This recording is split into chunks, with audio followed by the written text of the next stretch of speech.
కుబేరలక్ష్మి కటాక్షంతో అందరి ఇంట్లో బంగారం, వజ్రం, వెండి నిండా. లలిత అక్షయ తృతీయ బంగారు నగలకు తరుగులో 1% తగ్గింపు. వజ్రాభరణాలు క్యారెట్కు 5,000 తగ్గింపు. కృష్ణవేణి ఉరకలు పెడుతోంది. శ్రీశైలం నుంచి సాగర్కు బిరబిరా తరలి వెడుతోంది.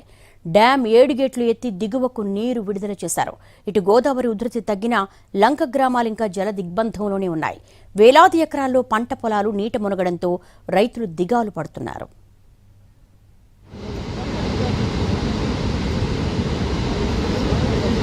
ఎగువ ప్రాంతాల్లో కురుస్తున్న భారీ వర్షాలతో శ్రీశైలం జలాశయానికి వరద నీరు పోటెత్తుతోంది. సోమవారం 3 గేట్లను 10 మీటర్ల మేర ఎత్తి నీటిని దిగువకు విడుదల చేసిన అధికారులు మరో 4 గేట్లనెత్తారు. దీంతో మొత్తం 7 గేట్ల ద్వారా నీరు దిగువన ఉన్న నాగార్జున సాగర్ వైపు ప్రవహిస్తోంది. మరోవైపు ఈ సుందర దృశ్యాన్ని వీక్షించేందుకు పెద్ద సంఖ్యలో సందర్శకులొస్తున్నారు. శ్రీశైలం జలాశయానికి ఇన్ఫ్లో 4.27 లక్షల క్యూసెక్కులు కాగా అవుట్ఫ్లో 2.21 లక్షల క్యూసెక్కులుగా ఉంది. జలాశయం గరిష్ట నీటి మట్టం 885 అడుగులు కాగా ప్రస్తుతం 882.7 అడుగులుంది.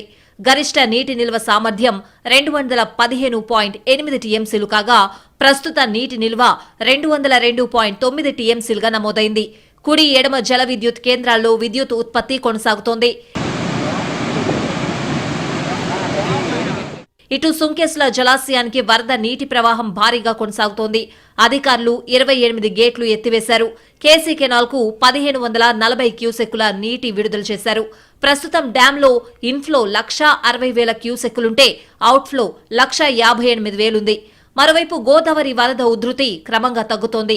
భద్రాచలం దగ్గర మొదటి ప్రమాద హెచ్చరిక ఉపసంహరించారు. ప్రస్తుత నీటి మట్టం 42.90 అడుగులకు చేరింది. దీంతో అల్లూరి సీతారామరాజు జిల్లాలోని విలీన మండలాల్లోని పోలవరం నిర్వాసితులు ఊపిరి పీల్చుకుంటున్నారు.